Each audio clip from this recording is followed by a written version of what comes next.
Olá! Esta semana, a Câmara dos Deputados passou por uma prova de fogo. A votação do salário mínimo mobilizou parlamentares de todos os partidos, além de ministros e das centrais sindicais. Resultado: aprovação sem alterações da proposta do Executivo, que estabelece o valor de R$ 545, além de uma política de reajuste salarial até 2015. Eu converso agora sobre este assunto e outros com o presidente da Câmara, deputado Marco Maia. Tudo bem, deputado? Como vai? Tudo bem, Carla? Como vai? Que avaliação o senhor faz de todo esse processo de votação do salário mínimo aqui na Câmara? Olha, acho que a primeira questão, Carla, é de que nós produzimos uma votação histórica. Independente do valor do salário mínimo, pela primeira vez nós podemos votar na Câmara dos Deputados uma política de reajustes do salário mínimo até 2015 e que estabelece um critério que recupera o poder de compra do salário mínimo e, ao mesmo tempo, lhe dá um aumento real de salários. Por boa parte dos últimos 20 anos, o movimento sindical brasileiro lutava para que o salário mínimo pudesse ser de $100 e que houvesse, de fato, uma política de recuperação do salário mínimo mais perene e que garantisse aumentos reais para o salário mínimo. A proposta aprovada dialoga com esta reivindicação e com esta vontade que o Brasil tinha de poder ver o seu salário mínimo reajustando de forma gradativa e principalmente recuperando o seu poder de compra. Eu ontem fazia alguns cálculos. Se nós tivermos um crescimento médio da economia brasileira na ordem de 4,5% e a inflação ficar por volta de 5%, que está dentro das metas estabelecidas pelo próprio governo, nós chegaremos a 2015 com um reajuste do salário quase na casa dos R$800 e principalmente com uma valorização que levará o salário mínimo a quase $500. Há 10 anos atrás era inimaginável que nós pudéssemos chegar a uma condição tão boa do salário mínimo. Isto tem efeito nos outros salários, recupera o poder aquisitivo dos trabalhadores em geral do país e estabelece, na minha avaliação, um círculo virtuoso na economia. Mais salários significa o povo podendo comprar mais, o povo comprando mais significa ter mais produção, tendo mais produção precisa as empresas contratar mais trabalhadores, que representa mais salários na economia, criando, portanto, esse círculo virtuoso que só pode levar ao crescimento e ao desenvolvimento do país. Um outro tema que, na minha avaliação, é importante nesta votação é de que se quebrou um paradigma antigo no Brasil, de que salário gerava inflação. Eu mesmo, na minha época de dirigente sindical, participei de várias negociações onde o principal tema e o tom das negociações sempre era o de que não era possível dar reajustes de acordo com a inflação, porque isso significava indexar os salários à inflação, gerando mais inflação. Muitos acordos foram firmados com esta concepção sendo a que prevalecia.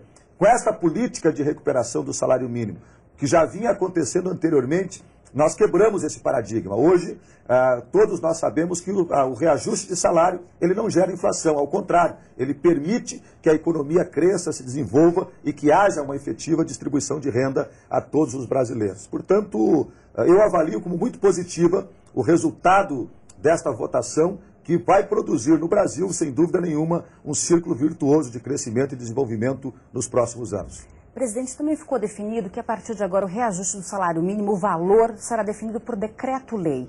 O senhor acredita que isso de alguma forma pode enfraquecer o legislativo?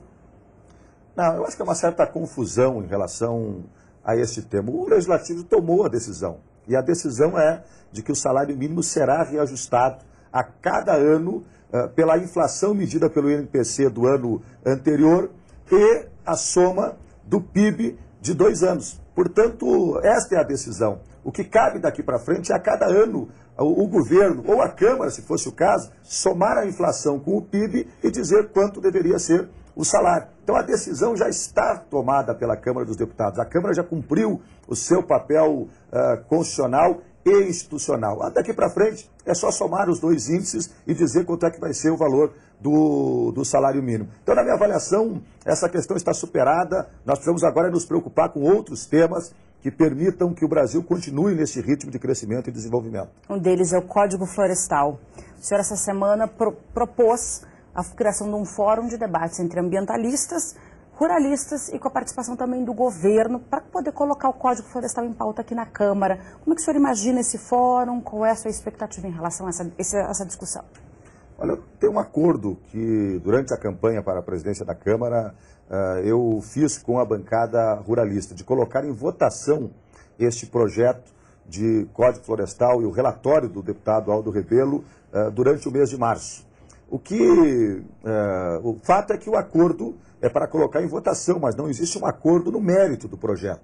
O que nós precisamos agora é avançar no mérito do projeto, é construir os acordos e os consensos necessários que viabilizem a votação do novo Código Florestal. Para isso eu propus aos ambientalistas nesta semana de nós compormos uma Câmara de negociação do mérito do novo Código Florestal. E na minha avaliação tem que ter a presença dos ambientalistas, a presença dos ruralistas, a presença do governo e também do deputado Aldo Rebelo, para que a partir desse debate se possa chegar a um acordo que viabilize de fato a votação do Código Florestal na Câmara. Não adianta apenas botar na pauta, é preciso que haja esse acordo, porque senão cada uma das bancadas tem força, tem poder, tem instrumentos no regimento para não permitir ou inviabilizar a votação do novo Código Florestal.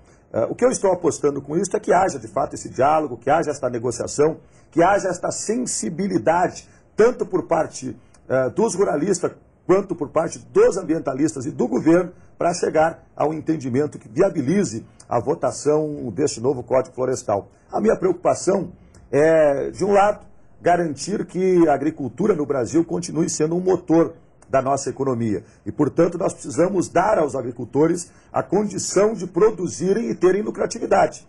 Por outro lado, nós precisamos garantir que o Brasil continue sendo uma referência na proteção ao meio ambiente. Nós queremos um crescimento e um desenvolvimento econômico, social, político do Brasil com sustentabilidade, com defesa do meio ambiente, com proteção do meio ambiente, porque é isso que a sociedade espera, inclusive, para o futuro. Então, esse equilíbrio entre a valorização da produção dos nossos agricultores, garantindo a eles a sua lucratividade, com a proteção ao meio ambiente, que é tão necessária para o futuro do Brasil e do mundo, é que nós esperamos que seja construída nesta Câmara de Negociação do Código Florestal. O senhor acredita que cedendo os ambientalistas e os ruralistas, cada um cedendo um pouco, vai se buscar esse consenso, senão não tem votação? Eu acho que nós temos que caminhar nessa direção, né? Precisa haver essa sensibilidade e cada um ceder para que se possa chegar a um acordo. O seu partido, o PT, optou por um rodízio para comandar uma das principais comissões aqui da Casa, que é a Comissão de Constituição e Justiça, a CCJ. O primeiro ano para o deputado João Paulo Cunha, de São Paulo, e o segundo ano para o deputado Ricardo Berzoini, também de São Paulo. Por que o PT fez essa opção?